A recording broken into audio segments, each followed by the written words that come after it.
Hello, everybody, and thanks for joining for this special work from home edition of TouchCare Talks, or in our case, work from Aunt Diane's home.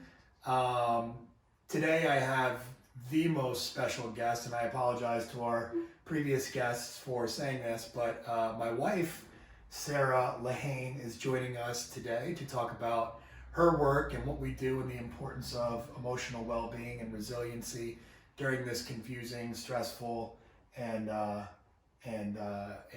fearful time for many people. Sarah, thanks for joining. Sarah is the founder and CEO of Move This World, which I'll let her talk about here shortly.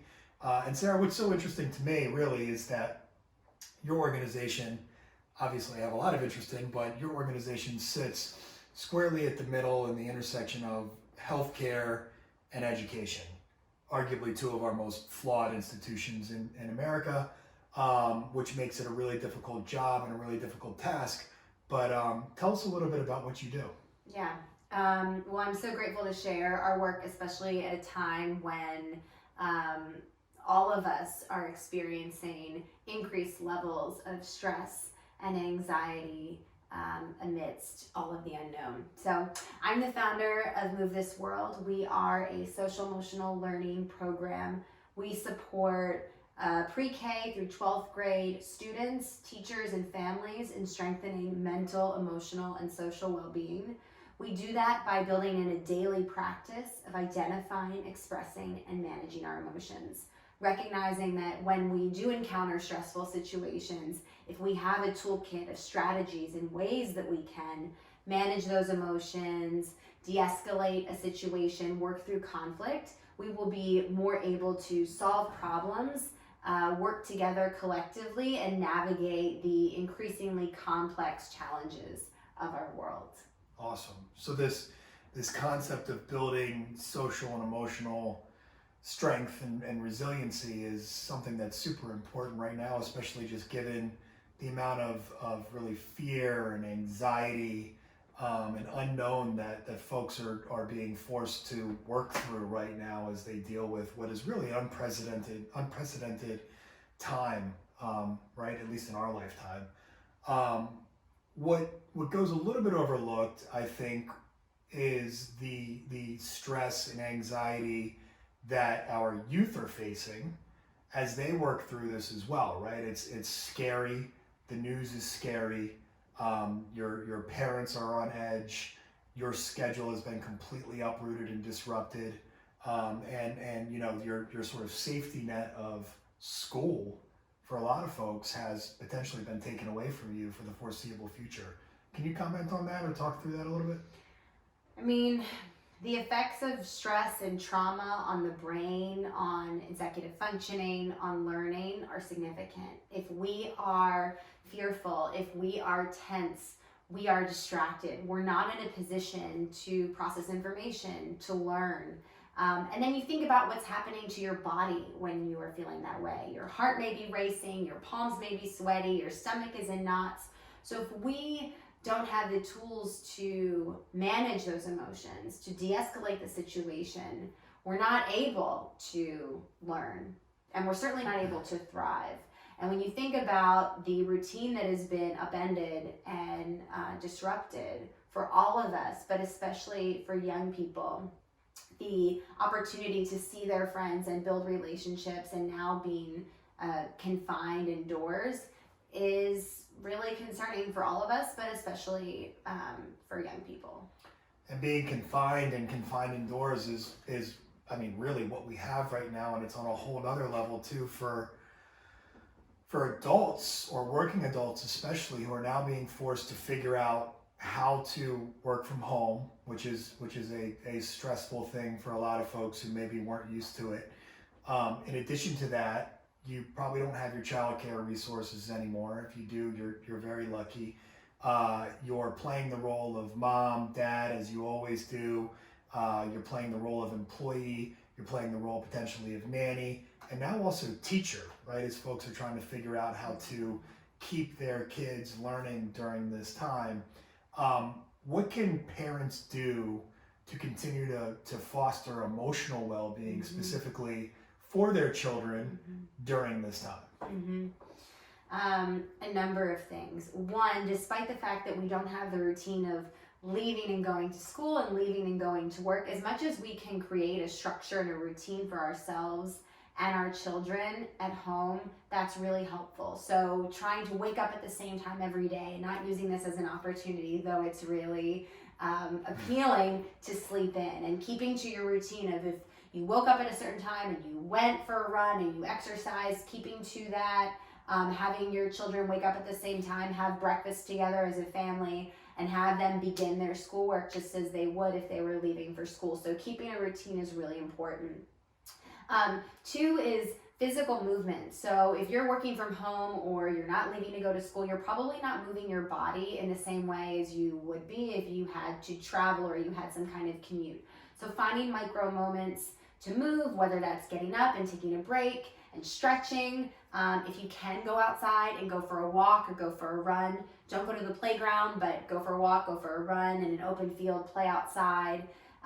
There are lots of opportunities to stream yoga for kids, or movement, or dance parties. So definitely find time to move, and then also find opportunities to play and connect outside of the really tense, stressful work time that you're doing as an employee and studying that students are doing for their school. And this can be done even in micro moments, right? I mean, tell us about some of the tools that Move This World even has available for folks during this time.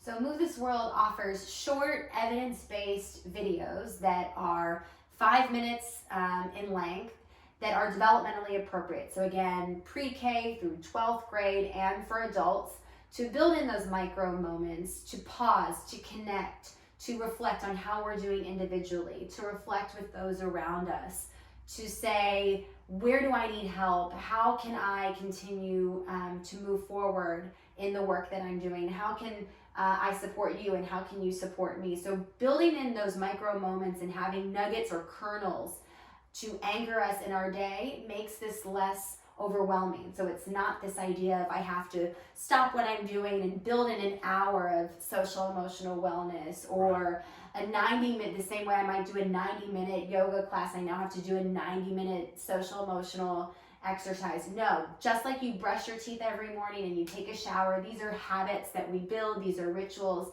and they're intentionally easy to implement and easy to use, because we know that if we can just do them once, we're moving in the right direction. And it's really important to not just do them once, because you wouldn't eat a salad once or exercise once and consider yourself healthy.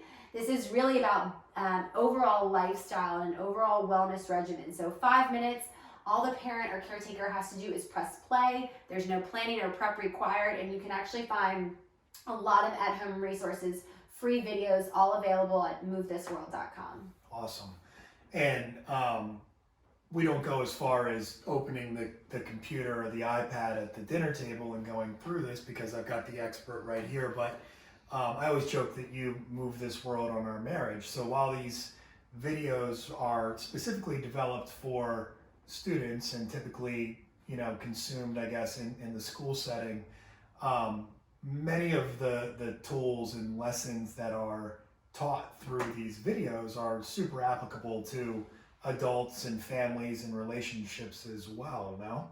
Absolutely. Yeah. And even before this pandemic, all of us are craving opportunities to connect to ourselves more deeply, to connect to those around us in more meaningful ways. We're more connected than ever because of the internet and social media and phones, but we're more disconnected at the same time. So if we can build in those moments of authentic, meaningful connection around the dinner table, or again, prior to the pandemic, picking your kids up from soccer practice, or transitioning from one thing to the next, we will build stronger relationships with those around us and with ourselves. Yeah. Well, I don't mean to overstep my bounds, but can we get a free sample? Can you take me through an exercise real quick? Sure.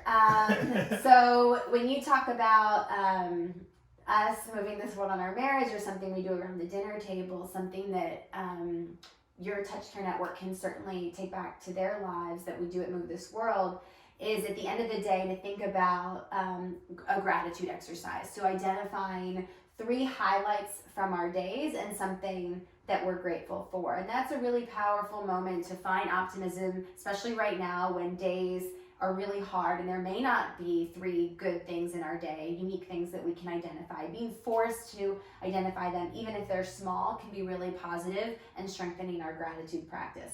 The last thing I'll do to take us through that your listeners can apply is a shake off. This is something that students and adults who practice Move This World do across the country, so we can do that together. We can go ahead and stand.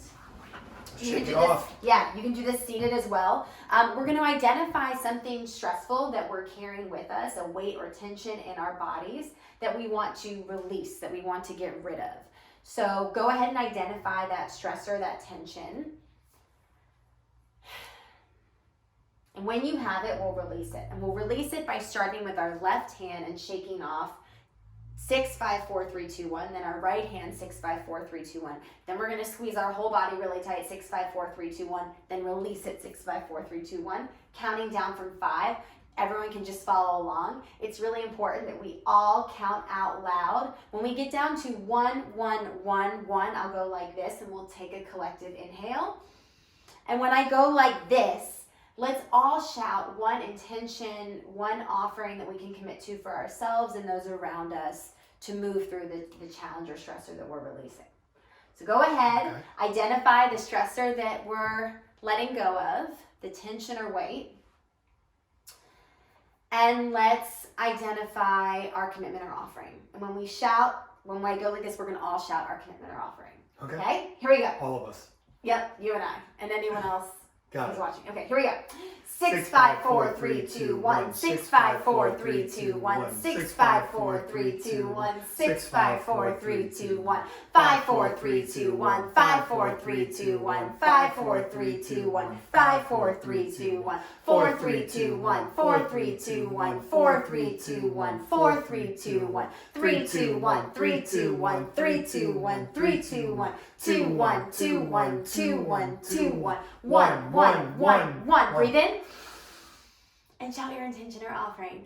Optimism. Great. Thank you. Thank you. Thank you guys all for joining us today. Hopefully you found this helpful. Sarah, it was awesome having you as a guest. Considering we're quarantined together, maybe you'll be my only guest. So thank you. And thanks everyone for tuning in.